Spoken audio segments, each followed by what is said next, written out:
నమస్తే. Welcome to విత్రే news. లక్ష్యం సమాజహితం. ఇక వార్తలకు వెళ్లే ముందు ముఖ్యాంశాలు. ఇస్నాపూర్ మున్సిపాలిటీలో కాంగ్రెస్ కౌన్సిలర్ల ఆధ్వర్యంలో రాజీవ్ గాంధీ వర్ధంతిని ఘనంగా నిర్వహించారు. ముఖ్య అతిథిగా హాజరై నివాళులర్పించిన Medak parliament Congress party incharge Neelam Madhu Mudiraj వృద్ధులకు పండ్లను పంపిణీ చేశారు. భారతదేశాన్ని ఆధునిక ప్రపంచం వైపు నడిపించిన మహోన్నత దార్శనికుడు, మాజీ ప్రధానమంత్రి స్వర్గీయ రాజీవ్ గాంధీ అని ఆయన కొనియాడారు. దేశ భవిష్యత్తు యువత చేతుల్లోనే ఉందనే నమ్మకంతో 1988లో 61వ రాజ్యాంగ సవరణ ద్వారా ఓటు హక్కు కనీస వయస్సును 21 నుండి 18 సంవత్సరాలకు తగ్గించి కోట్లాది మంది యువతను దేశ నిర్మాణంలో భాగస్వాములను చేసిన గొప్ప నాయకుడు రాజీవ్ గాంధీ అని కొనియాడారు. దేశ సమగ్రత కోసం ప్రాణాలర్పించిన రాజీవ్ గాంధీ ఆశయ సాధన కోసం కాంగ్రెస్ శ్రేణులంతా కట్టుబడి పనిచేయడమే ఆయనకు ఇచ్చే నిజమైన నివాళి అని నీలం మధు ముదిరాజ్ పిలుపునిచ్చారు.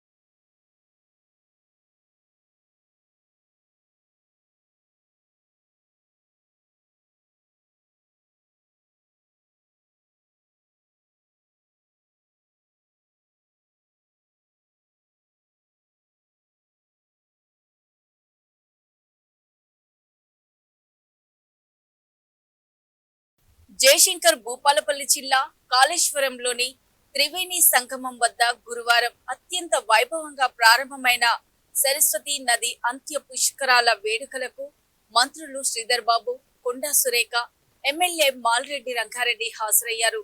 కంచి కామకోటి పీఠాధిపతి శ్రీ శంకర విజయేంద్ర సరస్వతి మహాస్వామి తొలి పుష్కర స్నానం ఆచరించి ఈ వేడుకలను లాంఛనంగా ప్రారంభించగా ఆ తర్వాత ఇద్దరు మంత్రులు పుణ్యస్థానాలు ఆచరించి ప్రత్యేక పూజలో పాల్గొన్నారు.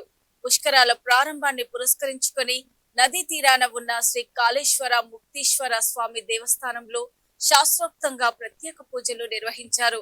అర్చకుల వేద మంత్రోచ్చరణల నడుమ నదికి ఆర్ఘ్య ప్రాధాన్యం చేసి హారతి ఇచ్చారు. లోక కళ్యాణాన్ని కాంక్షిస్తూ జరిగిన ఈ పూజా కార్యక్రమంలో అందరూ భక్తి శ్రద్ధలతో పాల్గొన్నారు.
జాతీయ జనగణనలో కులగణనను వ్యతిరేకిస్తూ సుప్రీంకోర్టులో దాఖలైన ఫీల్ను ధర్మాసనం కొట్టివేయడం బీసీల విజయమని Telangana BC JAC chairman Jajula Srinivas Goud అన్నారు. బీసీ వ్యతిరేకులకు ఇది చెంపపెట్టు లాంటిదన్నారు. హైదరాబాద్ సైఫాబాదులోని బీసీ జేఏసీ కార్యాలయంలో ఏర్పాటు చేసిన సమావేశంలో జాజుల మాట్లాడుతూ కులగణన ద్వారానే దేశంలో బీసీలకు సామాజిక న్యాయం దక్కుతుందని, తద్వారా జనాభా దమాషా ప్రకారం రాజ్యాంగబద్ధమైన హక్కులు దక్కుతాయన్నారు. అయితే సుప్రీంకోర్టు తీర్పుపై ఇప్పటి వరకు కేంద్ర ప్రభుత్వం స్పందించకపోవడం బాధాకరమని అన్నారు. నేడు జరగనున్న కేంద్ర కేబినెట్ మీటింగ్ లో సుప్రీం తీర్పుపై స్పందించాలని వారు డిమాండ్ చేశారు. ఎస్సీ ఎస్టీలతో పాటు బీసీ కులాల లెక్కలు తీయాలని జాజుల కోరారు. ఆలోచన చేయాల్సిందే. మీకు పైన ఉన్నటువంటి ఓబీసీలు, మేము ఓబీసీ హిందువులము, మాకు కూడా బీసీలకు రావాల్సినటువంటి రిజర్వేషన్ ఇవ్వాల్సిందే అని చెప్పేసి మేము డిమాండ్ చేస్తా ఉన్నాం. ఒకవేళ ఇయ్యని ఎడల ఎన్ని సంవత్సరాలైనా ఎన్ని రోజులైనా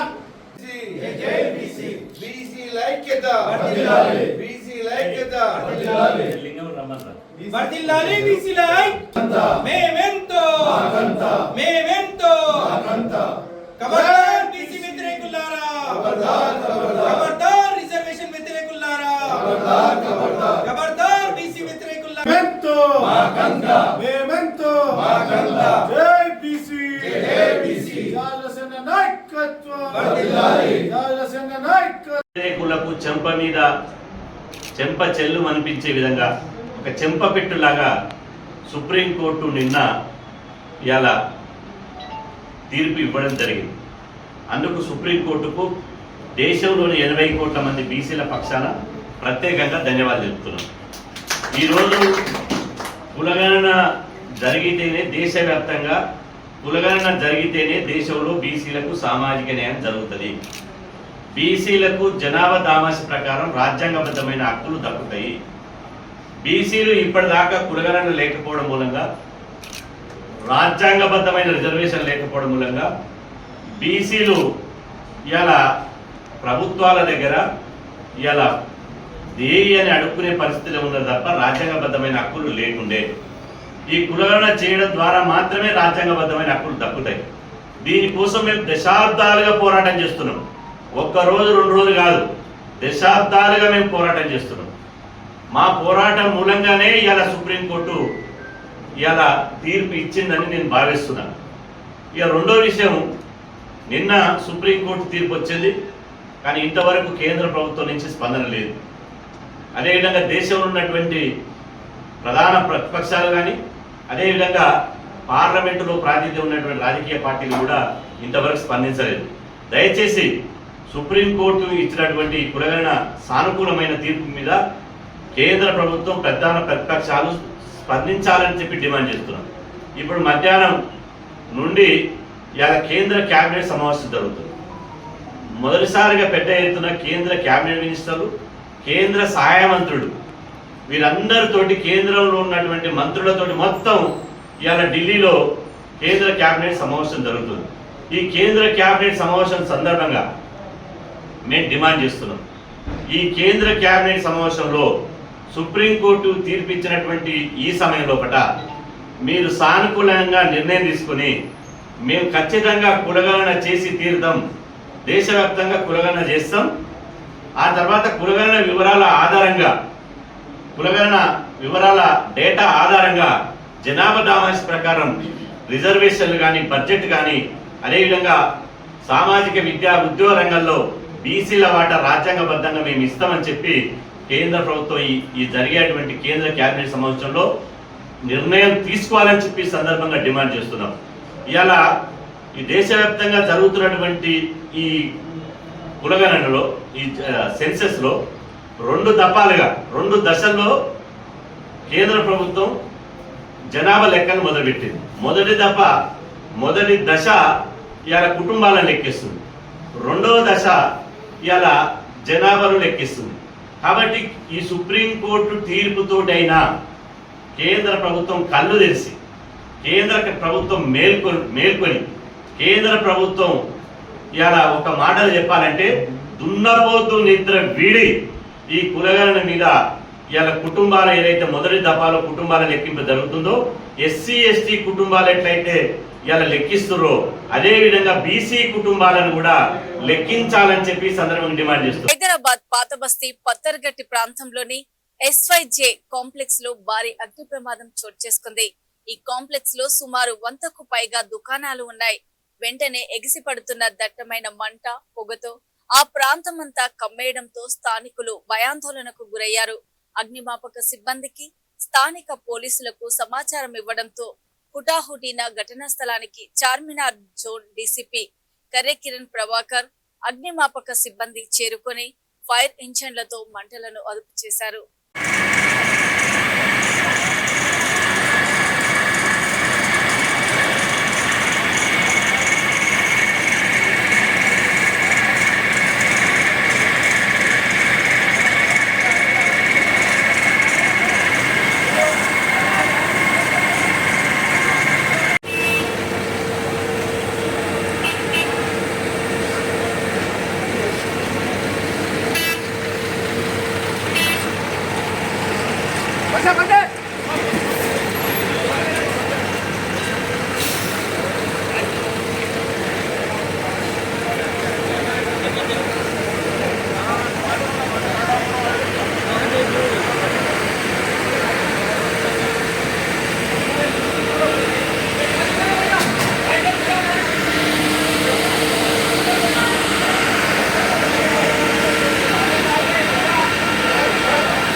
గడప బండి అది అర్థం పాల్చుకుని తీసుకున్నా పెళ్ళైతే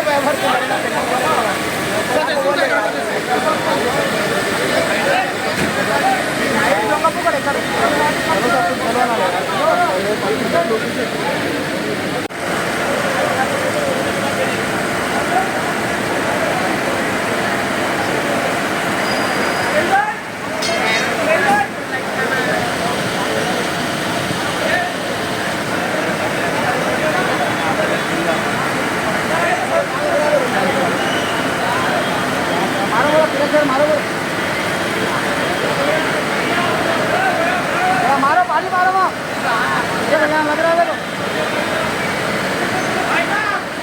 मारो पानी मारो हाँ शाबाश मारो दबा दे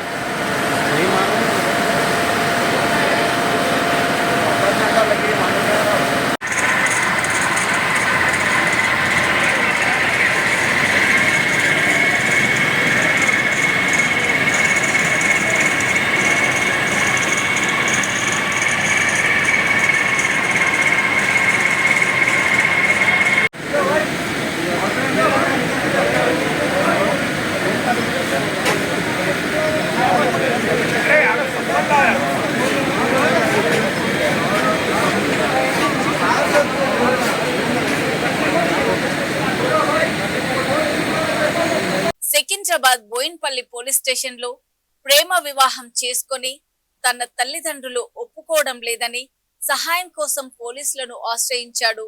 మహిళా ఎస్ఐ నందిత అభిషేకును తల్లిదండ్రులతో మాట్లాడుకోవాలని పోలీస్ స్టేషన్ కు రావాలని పిలిచి లంచం డబ్బులను డిమాండ్ చేశారు. డబ్బులు ఇచ్చేందుకు అభిషేక్ నిరాకరించడంతో తండ్రిని కొట్టాడని అభిషేక్ పై కేసు నమోదు చేసి ఎస్ఐ జైలుకు పంపించింది. జైలు నుండి బెయిల్ మీద విడుదలయ్యాక ప్రతి సోమవారం సంతకం చేసేందుకు స్టేషన్ కు వస్తున్న అభిషేకును రైటర్ విజయ్ 10,000 డిమాండ్ చేశారు. ఎస్ఐ నందిత 30,000 డిమాండ్ చేసింది.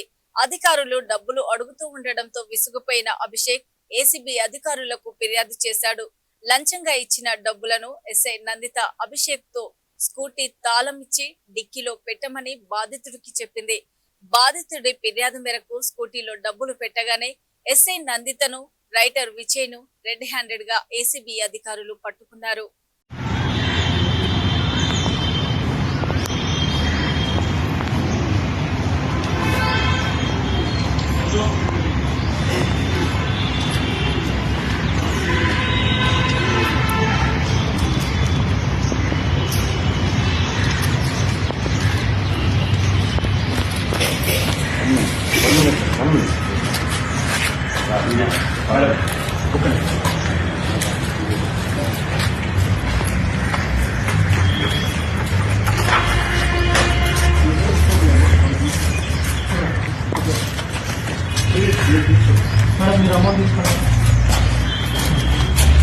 తీసుకుని ఒకసారి మన స్లిప్ ఉంది కదా మీరు అక్కడ టైప్ తీసుకుని అది కరెక్ట్ అవే నోట్స్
తీసుకుని ఒకసారి మన స్లిప్ ఉంది కదా మీరు అక్కడ టైప్ తీసుకుని అది కరెక్ట్ అవే నోట్స్